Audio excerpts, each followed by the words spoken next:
اسلامی عقائد میں سے نا ایک بنیادی عقیدہ آخرت ہے. جن چیزوں پر انسان ساری زندگی اعمال کرتا ہے وہ چیزیں ہوتی ہیں جو اس کے عقیدے میں شامل ہوتی ہیں. عقیدہ جس طرح کا ہوتا ہے اسی طرح کا انسان عمل کرتا ہے. جو اس کی سوچیں ہوتی ہیں، جو افکار ہوتے ہیں، اسی طرح اپنے شب و روز گزارتا ہے. جن لوگوں کا عقیدہ آخرت مضبوط ہوتا ہے نا کہ ہم نے اللہ کی بارگاہ میں کھڑے ہونا ہے، ہم نے اس کی بارگاہ میں جا کے اپنے اعمال کا حساب دینا ہے، عقیدہ آخرت مضبوط ہو تو لازمی طور پر اعمال سنور جاتے ہیں. انسان جواب دہی کے تصور کے ساتھ اپنے معاملات زندگی کو بار بار صحیح کرنے کی کوشش کرتا ہے. عقیدہ آخرت اسلامی عقائد میں بنیادی فکر کا عقیدہ ہے، اساس ہے عقائد کی. اگر کسی شخص کا یہ خیال ہو جائے کہ میں بس یہی زندگی ہے، کھا لو پی لو موج کرو، تو ظاہر ہے وہ فنا کا نام جب رکھ لے گا زندگی کو اور وہ دوبارہ اٹھنے کا قائل ہی نہیں ہوگا تو وہ تو کسی قانون کا پابند ہی نہیں رہے گا، وہ تو کسی چیز کی پابندی نہیں کرے گا، کسی چیز سے پرہیز نہیں کرے گا، من چاہی زندگی گزارے گا. عقیدہ آخرت، اللہ کی بارگاہ میں کھڑا ہونے کا تصور، یہ انسان کو سوار دیتا ہے. یہ ایک ایسا مراقبہ ہے جو تزکیہ نفس کر دیتا ہے. انسان کا باطن سنور جاتا ہے، اخلاقیات میں تبدیلی آتی ہے. پھر کوئی کیمرہ بھی نہ لگا ہو نا، کوئی بھی نہ دیکھ رہا ہو تو بندہ پھر بھی نیک ہو جاتا ہے، کیونکہ اس کا خیال ہوتا ہے میرا رب مجھے دیکھ رہا ہے، صبح قیامت میں اپنے رب کی بارگاہ میں کھڑا کیا جاؤں گا.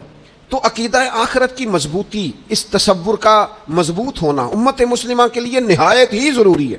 آپ دیکھیے قرآن مجید فرقان حمید ہماری توجہ دلاتا ہے، اور سورۃ القیامہ کے اندر اللہ کریم نے ارشاد فرمایا ایحسب الانسان، کیا آدمی اس گھمنڈ میں ہے، کیا انسان کا یہ خیال ہے ان یترک سدی، کہ اسے آزاد چھوڑ دیا جائے گا، اس سے پوچھا نہیں جائے گا.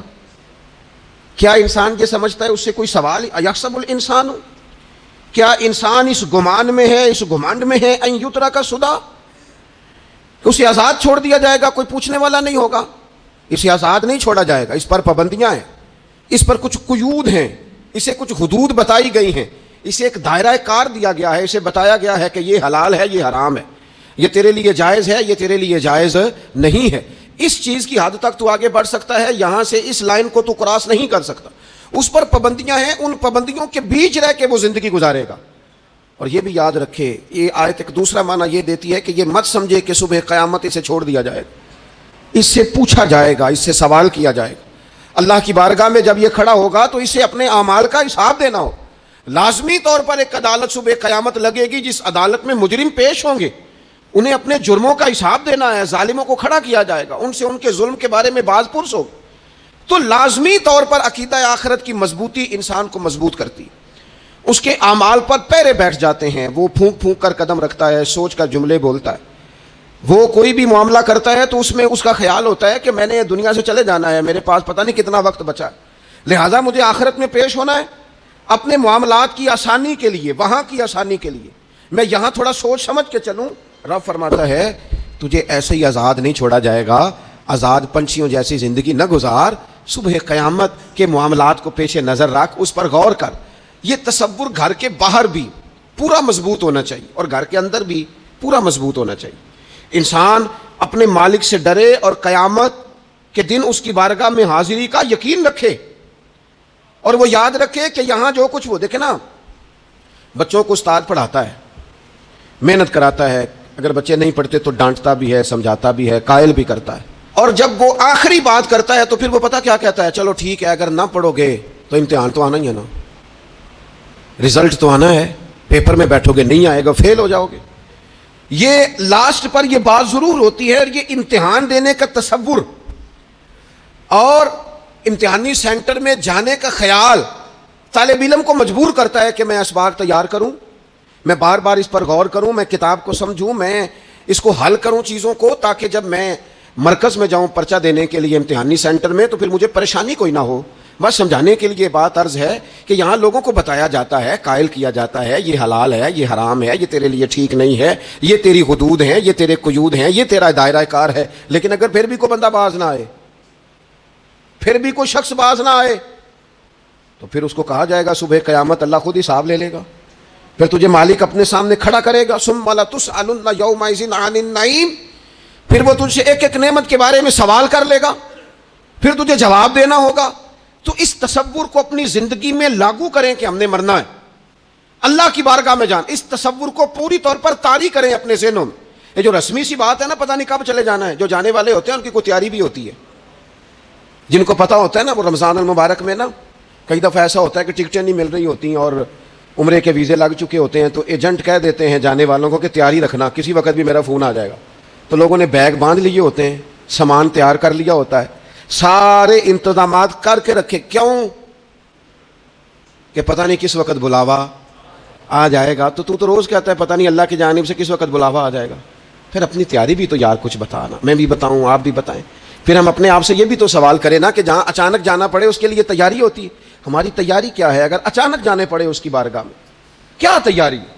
روز دیکھ رہے ہیں نا، کچھ لوگ روڈ پہ چڑھے تھے پہنچ نہیں سکے، ہاسپٹل گئے تھے پہنچ نہیں سکے، کچھ لوگ کسی فیلڈ میں کام کر رہے تھے ڈگری نہیں مل سکی، جا ہی نہیں سکے، وقت آ گیا. تو اگر وہ ٹائم آ جاتا ہے اس کی بارگاہ میں حاضر ہونا پڑ جاتا ہے. تیاری کیا ہے؟ نبی پاک علیہ الصلوۃ والسلام گھر کے اندر اپنے گھر والوں کی تربیت کے لیے اور تعلیم امت کے لیے ایک دعا مانگتے تھے. حضرت عائشہ صدیقہ کہتی ہیں حضور دعا مانگتے تھے، مشکات میں موجود ہے. کیا دعا تھی؟ اللہم حاسبنی حسابا یسیرا، اے اللہ ذرا حساب آسان کر کے لینا. یہ حضور تعلیم امت کے لیے دعا مانگتے، اللہ حساب ذرا آسان کر کے لیجیے، مالک کرم فرمانا. تو حضرت عائشہ صدیقہ رضی اللہ تعالیٰ عنہ ارشاد فرماتی ہے میں نے عرض کیا یا رسول اللہ صلی اللہ تعالیٰ علیہ وسلم یہ آسان حساب کا کیا مطلب ہے؟ تو حضور فرمانے لگے عائشہ آسان حساب کا مطلب یہ ہے کہ رب کریم بندے کے نامہ اعمال پر نظر ڈالے گا اور پھر اللہ تبارک و تعالیٰ اس سے درگزر فرما دے گا. یہ آسان حساب ہے. پتہ مالک کو ہے اس نے کیا کیا ہے، پر قریب ہے نا. عدل کریں تے تھر تھر کمبن، اونچیاں شانہ والے تے جے فضل کریں تے پھر بخشے جامن میرے جے منہ کالے. نظر کرے گا پھر معاف فرما دے گا. اور حضور فرماتے عائشہ یاد رکھو جس سے اس نے حساب لیا وہ پھر بڑی مشکل میں آ جائے گا، اس کے لیے مشکل ہو. اللہم حاسبنی حسابا یسیرا، اے اللہ تو حساب ذرا آسان کر کے لینا، ذرا آسان کر کے. یہ تعلیم امت کے لیے کہ امت کے دل میں خیال پیدا ہو کہ حساب دینا ہے، تو نے حساب دینا ہے، تو نے اپنے مال کا حساب دینا ہے، تو نے اپنے لفظوں کا حساب دینا ہے، تو نے معاملات کا حساب دینا ہے. تو جس کرسی پہ بیٹھا ہے، تو کلرک ہے یا صدر ہے، تو نے اپنی اس نشست کا حساب دینا. تو استاد ہے یا پیر طریقت ہے، تو مؤذن ہے یا خطیب ہے، تو جو بھی ہے تو نے حساب دینا ہے. تجھے تیرے منصب کے بارے میں پوچھا جائے گا، تجھے تیرے عہدے کے بارے میں پوچھا جائے گا، تجھے اپنی ذمہ داریوں کے بارے میں حساب دینا. اللہ کی بارگاہ میں تمہیں جا کے بتانا ہے کہ تم نے کیا اعمال کی. اس تصور کو پکا کریں اپنے. یہ تصور کتنا کو پکا ہونا چاہیے؟ دنیا کیا ہے اور آخرت کیا ہے. ہمارے ہاں لوگوں نے بہت بڑا لمبا چوڑا دنیا کا تصور بنا لیا. کار جہاں دراز ہے، لمبا تصور، دنیا داری کے لیے لمبی منصوبہ بندی، دور دور تک میں نے یہ کرنا ہے، پھر میں نے یہ کرنا ہے، پھر اس کے بعد انشاءاللہ یہ کر دینا. یہ تو آپ نے 300 سال کی پلاننگ بتا دی ہے. یہ تو 300 سال کی پلاننگ بتائی. کیا بتائیں تجھے اے باپ، کیا کار ہائے نمایاں کر گئے، بی اے کیا، نوکر ہوئے، پینشن ملی، پھر مر گئے. زندگی تو اتنی سی ہے، اتنی لمبی منصوبہ بندی. اس میں آخرت کہاں ہے؟ اس میں اگر کسی مقام پر رب کی بارگاہ میں حاضر ہونا ہے تو وہ کہاں ہے؟ جو مرنے والے لوگ ہوتے ہیں ان کا تو جینا کچھ اور طرح کا ہوتا ہے، جن کو جانا ہوتا ہے ان کا رہنا تو کچھ اور طرح کا ہوتا ہے. جن کو کسی جگہ منتقل ہونا ہوتا ہے، جو عارضی مکانوں میں رہتے ہیں ان کا رہن سہن تو ذرا اور طرح کا ہوتا ہے. لیکن جو ہمارا انداز ہے، جو ہمارا رہن سہن ہے، جو ہمارا طریقہ کار ہے، وہ تو مستقل رہنے کا ہے. وہ تو لگتا ہے کہ کبھی چھوڑنے والے نہیں ہیں. اس میں تو کوئی ایسی چیز نظر نہیں آتی کہ جس میں ہم محسوس کریں کہ ہم نے چھوڑ کے جانا ہے. لیکن نبی پاک علیہ السلام نے جس دنیا کو ہم بہت بڑی دنیا سمجھتے ہیں، حضور نے اس کی مثال کیا دی. صحیح مسلم کی حدیث ہے. دیکھیں کتنا کھول کر اور کتنا آسان کر کے رسول پاک ہمیں بات سمجھاتے ہیں. دنیا کیا ہے، آخرت کیا ہے، یہ والی زندگی کیا ہے، آخرت کی زندگی کیا، بالکل کھول کر واضح کر کے نبی پاک علیہ الصلوۃ والسلام فرمانے لگے دنیا اور آخرت کی مثال اس طرح ہے جس طرح دریا بہ رہا ہو اور کوئی آدمی اس میں انگلی ڈبوئے، جتنا پانی اس کی انگلی کو لگ گیا یہ دنیا ہے، اور جو باقی ٹھاٹھے مارتا دریا پیچھے ہے، سمندر پیچھے ہے، وہ سارا آخرت ہے. یہ اتنی سی دنیا ہے. یہ صحیح مسلم میں موجود ہے. اتنی سی دنیا کے لیے اتنے پاپڑ بیلنا، اتنی سی دنیا کے لیے اتنے ظلم کرنا، اتنی سی دنیا کے لیے اتنے حق ضائع کرنا، اتنی سی دنیا کے لیے اتنے لوگوں کے دل توڑنا، اتنے حقوق پہ ڈھاکہ ڈالنا، اتنا جبر کرنا، لوگوں کا مال کھانا، لوگوں کو تکلیف دینا، عزتیں اچھالنا، اتنی سی دنیا کے لیے. حضور فرمانے لگے اتنی سی ہے یہ دنیا، جتنا انگلی کو پانی لگ گیا ہے وہ جنت، جو نری جنت نہیں خدا کا فضل ہے، جو اللہ کی عطا ہے اپنے بندوں کے لیے۔ میرے کریم فرمانے لگے اس جنت میں وہ نعمتیں ہیں نہ کسی آنکھ نے دیکھی، نہ کسی کان نے سنی، نہ تمہارے دل پر کبھی خیال ہی گزرا ہوگا کہ ہمارا رب ہمیں یہ جی عطا فرمانے والا ہے۔ تھوڑا سا نا 24 گھنٹوں میں کچھ ٹائم اپنی آخرت کے لیے، اپنے سارے معاملات کو مرتب کرتے ہوئے کچھ زندگی کے کام اپنی آخرت کے لیے۔ آپ یقین کریں بچوں سے لے کر بڑوں تک، ان پڑھ سے لے کر پڑھے لکھے تک، ہم نے جس کو اپنے مزاج کے مطابق کم فہم سمجھا اس سے لے کر دانشور تک دوڑ لگ گئی دنیا جمع کرنے کی۔ وہ ایک سوچ حضرت سلطان باہو رحمۃ اللہ علیہ فرمانے لگے، ہزاروں لوگ ان کی خدمت میں آیا کرتے تھے تو کہتے ہیں رب دا طالب کوئی نہیں ملیا، ات جو ملیا ہے طالب زردہ ہو۔ یہ تو دعا کرانے آئے ہیں کہ میرا کاروبار نہیں چلتا، یہ تو دعا کرانے آئے ہیں کہ جناب وہ میرا جو ہے وہ فلانا کیس سلجھ گیا۔ رب دا طالب کوئی نہ ملے۔ کوئی ایسا تو آتا جو کہتا میری اس سے ملاقات کرا دے، کوئی طریقہ بتائے مالک معرفت کیسے دیتا ہے۔ کوئی تو ایسا آتا جو کہتا کہ آؤ نہ کچھ باتیں درد کی کریں، کچھ عشق رسول کی تم کرو، کچھ محبت مصطفیٰ کی میں کروں۔ کچھ ایسے آتے جو کہتے آؤ نہ کوئی ذکر چھیڑے صدیق اکبر کا، کوئی بات کریں سیدنا فاروق اعظم کی، کچھ تذکرے ہو جائیں عثمان غنی کے، تھوڑی دیر ہو نہ جائے مولا علی کا تذکرہ۔ کچھ لوگ ہوتے نا ایسے جو اس طرح کے ہوتے، لیکن وہ ہر وقت دنیا داری، ہر وقت اچھا کہیں اکتاتے بھی ہیں نا، تھک گئے کاروبار کر کر کے، کہیں اکتاتے بھی ہیں تو کرتے کیا ہیں، سیر کرنے چلے جاتے ہیں۔ میں جی بور ہو گیا ہوں کام کرتے کرتے، چلو میں اب ٹھنڈے علاقے میں چلتا ہوں۔ کبھی تو ایسا ہونا تو کہے میں نے بچوں کو بھی وقت دیا ہے، دوستوں کو بھی دیا ہے، یاروں کو بھی دیا ہے، صحت کو بھی دیا ہے، میں نے ٹائم اپنے شوق کو بھی دیا ہے، اب میں کسی کو ٹائم نہیں دوں گا، یہ چند گھنٹے میں صرف رب رسول کی بارگاہ میں حاضری دوں گا۔ تو ذرا جم کے قرآن پاک پڑھے، تو ذرا ذوق سے درود پاک پڑھے، تو ذرا شوق سے میرے محبوب کی نعت سنے، تو سارا زمانہ بھول جائے اور تو رج رج کے دعا مانگے اپنے رب کی بارگاہ میں، اپنی پریشانیاں عرض کرے، اپنے اندر کی کیفیت بیان کرے۔ دل جو سخت ہو گیا ہے، ذہن جو سخت ہو گیا ہے، جو طبیعت میں وہ نورانیت نہیں آ رہی، اس کی تو بات کرے، تو اپنے رب کی بارگاہ میں معافی کا سوال کرے، تو اس سے قیامت کے دن درگزر کرنے کے لیے عرض کرے، کچھ تو ایسا ٹائم نکلے۔ لیکن دوستو ہم تو بالکل الجھتے ہی جا رہے ہیں۔ وہ معاملات زندگی ہیں کہ ختم ہی نہیں ہو رہے، شوق ہیں کہ ختم ہی نہیں ہو رہے، باتیں ہیں کہ بڑھتی چلی جا رہی۔ دور گزر گیا جب لوگ کہتے تھے کہ کوئی درود پاک بتائیں جس سے سرکار راضی ہو۔ ایک کی مسئلہ ہے کام نہیں چلتا، ایک صاحب آئے کام نہیں چلتا، میں نے کہا سورہ واقعہ پڑھا کریں، کہتے ہیں حضرت میں بڑی دیر سے پڑھ رہا ہوں۔ میں نے کہا چلیں کوئی صدقات دے کے دیکھ لیں، کہنے لگے بڑی دیر سے دے رہا ہوں۔ میں نے انہیں ایک اور وظیفہ بتایا، کہنے لگے یہ بھی مجھے کسی نے بتایا تھا، بڑی دیر سے کر رہا ہوں۔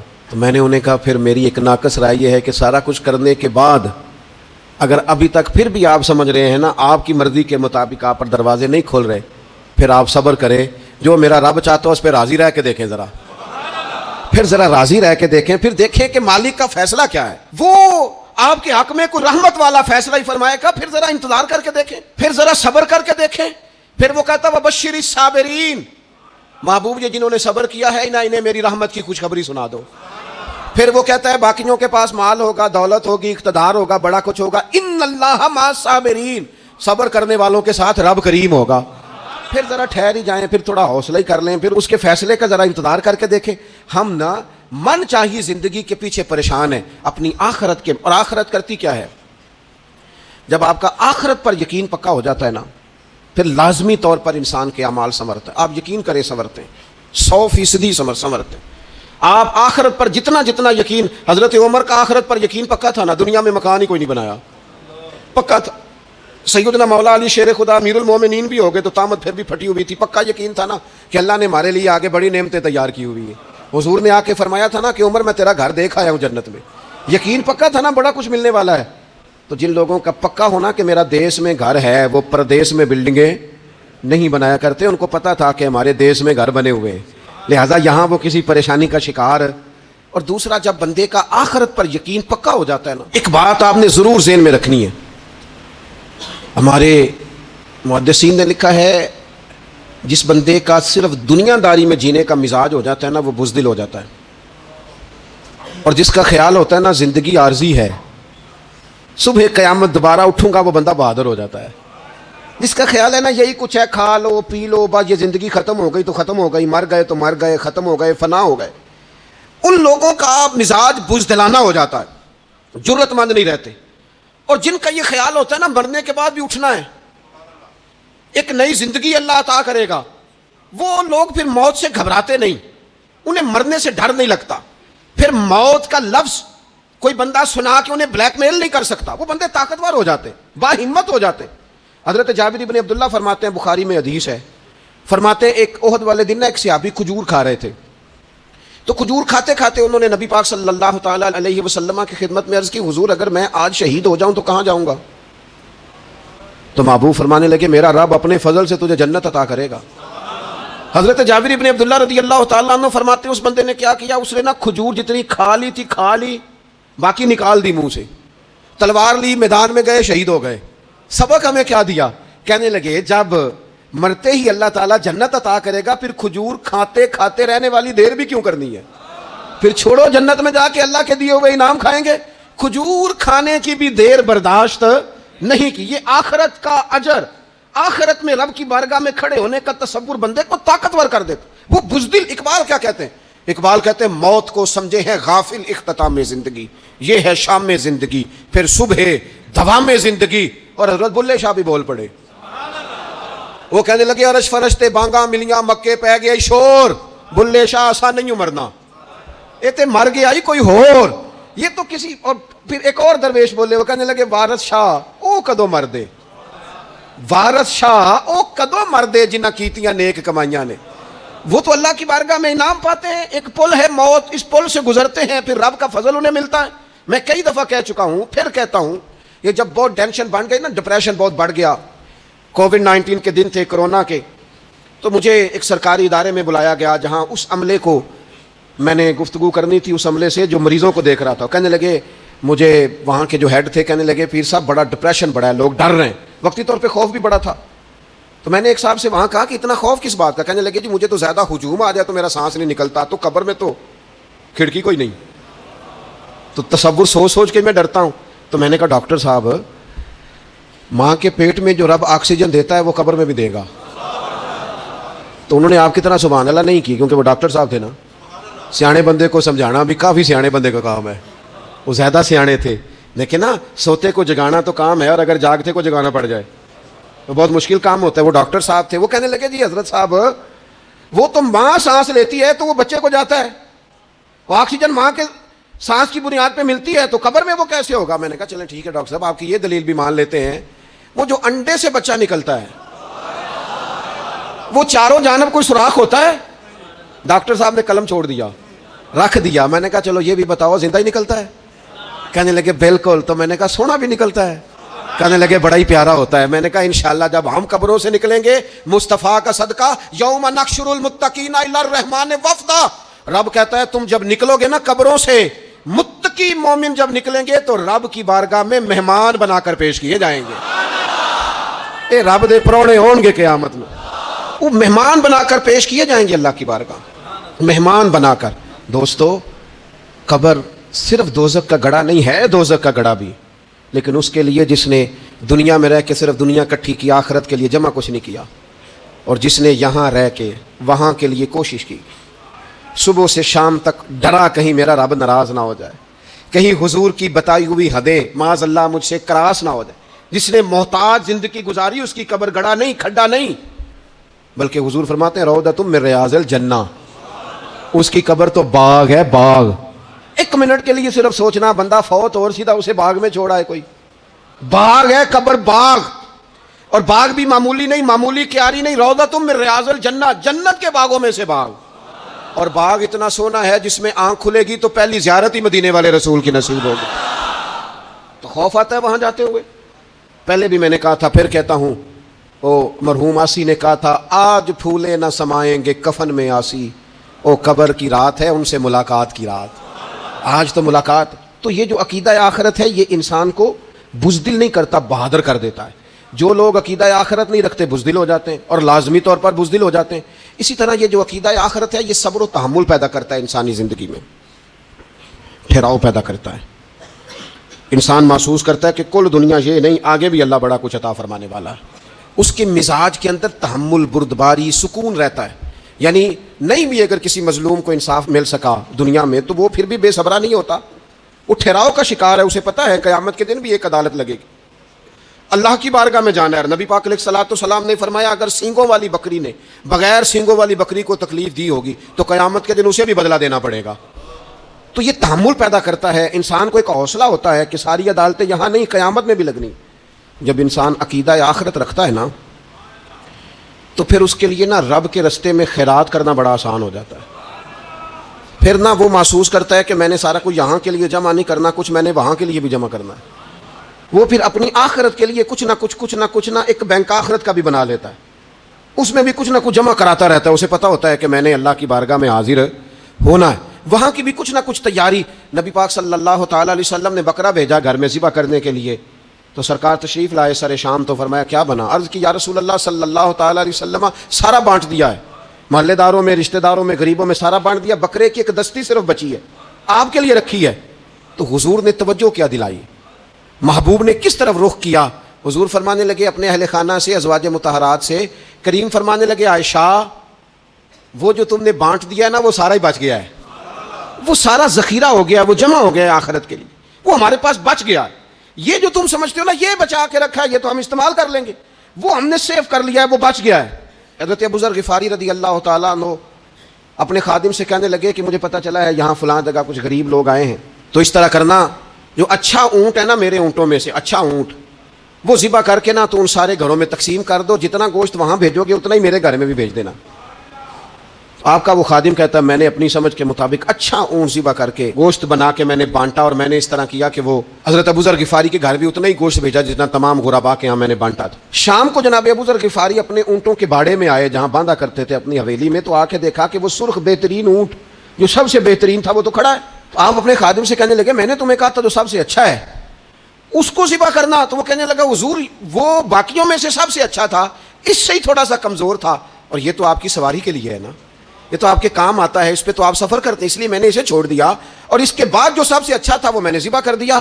تو حضرت ابو ذر غفاری فرمانے لگے تو شاید سمجھا نہیں، میں اسے بھی سواری کے لیے رکھنا چاہتا تھا پر اپنی آخرت کی سواری کے لیے۔ میرا دل تھا وہ جو آخرت میں سفر کرنا ہے نا، دشوار گزار گھاٹیاں ہیں، ان گھاٹیوں کے لیے وہ اونٹ میرے کام آ جائے گا، لہذا میں نے تجھے کہا تھا جو سب سے بہتر ہو وہ دے دینا تاکہ ذرا میری آخرت کی سواری بن جائے، تاکہ میں ذخیرہ کر لوں۔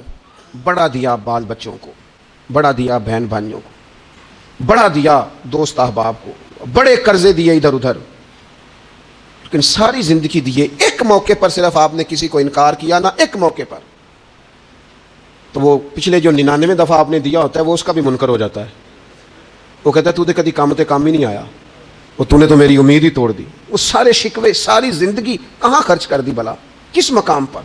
اور یہاں حال یہ ہے کہ حضور فرماتے ہیں جب تو صدقہ دیتا ہے تو رب اسے اپنے دستے قدرت میں لیتا ہے، اور اس طرح تمہارے صدقے کو پالتا ہے جس طرح تم اپنے گھر میں بچڑا نہیں پالتے، اس طرح صبح قیامت تمہیں وہ نتیجے کے طور پر پلا ہوا صدقہ ملے گا۔ ہم اپنی آخرت کو چونکہ اس لیول پر یقین نہیں لاتے الا ماشاءاللہ، لہٰذا اس کی تیاری کے لیے ذخیرہ نہیں کرتے۔ اپنی آخرت کی تیاری کے لیے ذخیرہ کریں اور کوشش کریں کہ اور یہ عقیدہ اپنی اولادوں میں، اپنے متعلقین میں، اپنے احباب میں اس کو راسخ کریں۔ کوئی نہ کوئی بات عقیدہ آخرت کی، قیامت کی ضرور اس کا تذکرہ کریں، ان باتوں کو اپنی زندگی کا حصہ بنائیں۔ اگر عقیدہ آخرت نہ ہو تو دنیا کی ساری چیزیں ویسے لوگوں کو عجیب لگنے لگ جائیں۔ اگر کوئی قیامت ہی قائم نہ ہو تو مظلوم رہ گیا، ظالم نے تو پھر ظلم ہی کمایا، وہ تو پھر دندناتا پھرے گا۔ تو رب کہتا ہے ایحسب الانسان ان یترک سدی، کیا انسان سمجھتا ہے کہ اسے یوں ہی چھوڑ دیا جائے گا، کوئی اسے آزاد ہی چھوڑ دیا جائے گا، کچھ پوچھا ہی نہیں جائے گا؟ صبح قیامت سوال ہوں گے، رب کی بارگاہ میں حاضری ہوگی، اللہ کے حضور سوالات کے جواب دینے ہوں گے۔ لہٰذا اپنی زندگی کے اعمال کو مرتب کرتے وقت، کوئی بھی کام کرتے وقت ایک تصور ضرور ذہن میں رکھیں کہ مجھے صبح قیامت اس کا حساب دینا ہے۔ یہ جو جواب دہی کا تصور ہوتا ہے یہ انسان پر پہرے دار ہوتا ہے، یہ اس کو مضبوط کرتا ہے، اس کی عقیدے کی بنیادیں اس کے عمل کو طاقتور کر دیتی ہیں۔ لہٰذا عقیدہ آخرت اپنے بچوں میں، آنے والی نسلوں میں، آپ دیکھیں حضور نے یہ عقیدہ آخرت مضبوط کر دیا تھا نا، تو پھر سیدہ فاطمہ الزہرا نے کچے مکان میں ساری زندگی گزار دی۔ پھر محبوب پاک نے دیکھا کہ وہ اونٹ کے بالوں کی بنی ہوئی چادر اوڑھ کے چکی پیس رہی ہیں، تو محبوب نے یہ نہیں فرمایا کہ اللہ آسانی کر دے گا، اچھا وقت آ جائے گا تو فکر نہ کرنا یہ مشکل، نہ محبوب کریم نے فرمایا فاطمہ دنیا میں تھوڑی مشقت برداشت کرو، اللہ آخرت کی ساری سعادتیں آپ کو ہی عطا فرمائے گا۔